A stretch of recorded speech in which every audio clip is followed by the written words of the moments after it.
इस news channel पर जो भी वक्ता ने कहा वो उसकी अपनी राय है, जिसकी पुष्टि नेशन न्यूज इंडिया नहीं करता। धन्यवाद। पंक्तियों से मेरी बात को शुरुआत करूंगा और जितने भी यहाँ पर पधारे लोग हैं, क्योंकि मंच की भूमिका सभी लोग निभा रहे हैं, लेकिन मैं चाहता हूँ जिन लोगों के लिए हम तालियां बजा रहे हैं, जितने भी मेधावी छात्र छात्रा यहाँ पधारे हैं, उनके लिए मैं कुछ कहना चाहूंगा। बाबा साहब की 4 पंक्तियों से मेरी बात को शुरुआत करूंगा और जितने भी 2 लोग आपस में बात कर रहे हैं, कृपया करके बात ना करें, क्योंकि ये कार्यक्रम बात बच्चों के लिए रखा है, तो बच्चों का हौसला बढ़े। 4.5 से 5 मिनट बोलूंगा, लेकिन 4 से 5 मिनट सुनिएगा। यदि वाकई में दिल दिमाग से 4 से 5 मिनट सुन लिया, इस बात को मैं मजबूर कर दूंगा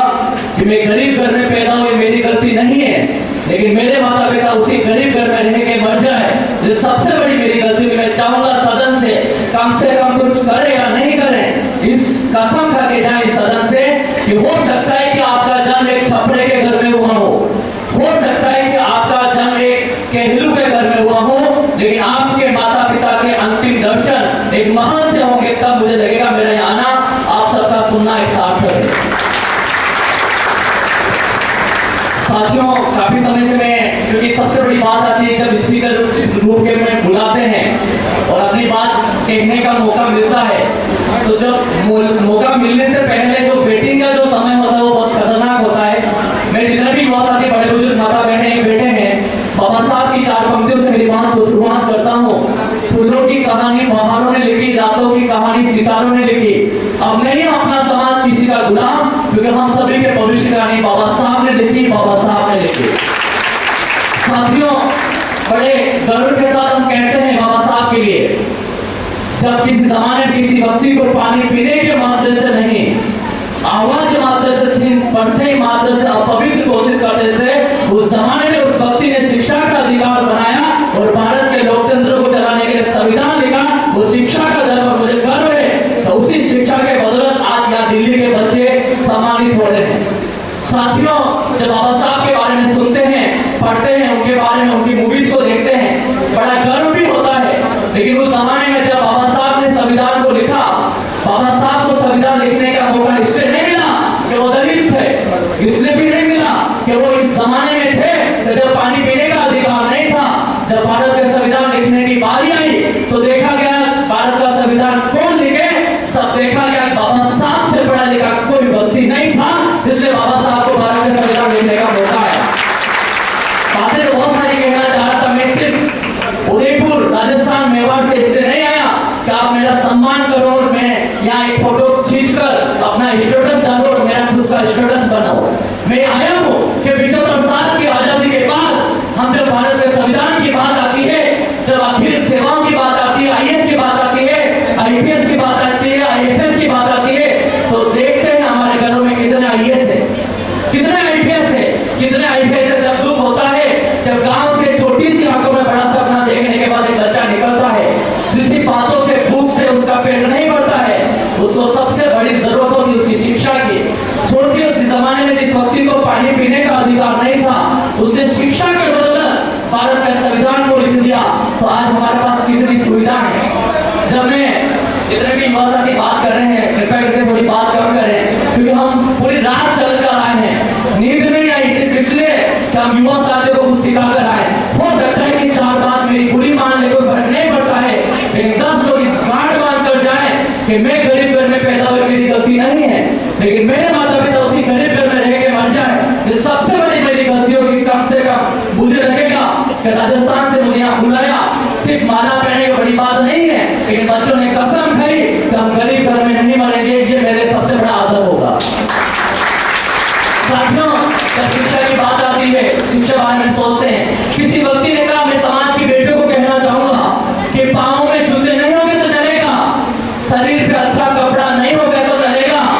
हाथ में स्मार्टफोन नहीं होगा तो चलेगा, लेकिन एक हाथ में किताब, दूसरे हाथ में कलम ले लेना, जिंदगी में किसी के गुलाम नहीं बनोगे। ये मैं आपको इसलिए कहना चाहता हूँ, जब लोगों को देखते हैं, कहते हैं लड़की शादी करने के बाद 3 साल तक ससुराल में रहती है और ससुराल में रहने के बाद फिर साबुन भी पियर से लेकर जाती है, तब कितना बड़ा दुख होता है। मैं पूछना चाहूंगा हमारे बेटियों को कि ऐसा क्या कारण है कि आज भी 3 साल बाद ससुराल का खर्चा उसके पियर वाले उठा रहे हैं। तब मुझे दर्द होता है जब बच्चा कॉलेज में जाता है, first year, second year, third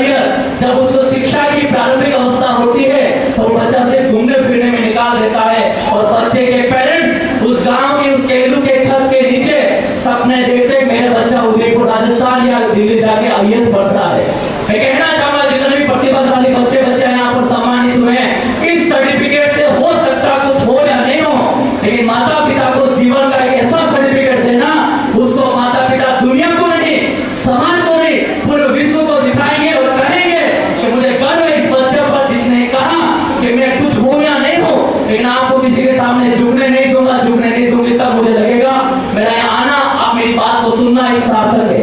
साथियों, हो सकता है मेरी चार बातें आपको बुरी लगे, लेकिन मैं सीधी सीधी बातों में ये कहना चाहूंगा, क्योंकि बहुत सारे लोगों ने कहा और बाबा साहब की वो चार पंक्तियां, शिक्षा वो शेरनी का दूध है जिसको जो पिएगा वो छोड़ेगा नहीं दहाड़ेगा। मैं पृथ्वीराज जी और तमाम पूरी टीम को धन्यवाद देना चाहता हूँ। शानदार पूरे दिल्ली जैसे क्षेत्र में आपने कार्यक्रम रखा, अलग अलग क्षेत्रों से लोगों को बुलाया, हमारे बीच में मंत्री महोदय बैठे हैं। मैं चाहता हूँ कि अगली बार जब ये सदन का कार्यक्रम हो, मैं पृथ्वीराज जी को भी कहना चाहता हूँ कि यहाँ से जो बच्चा सर्टिफिकेट लेकर गया है, हो सकता है कि 2 या 3 साल कार्यक्रम में मत आना, लेकिन जब भी आना एक अतिथि के रूप में एक IAS बनकर आना, तब मुझे लगेगा कि मेरा आपको कहना, आप सबका सुनना एक सार्थक है।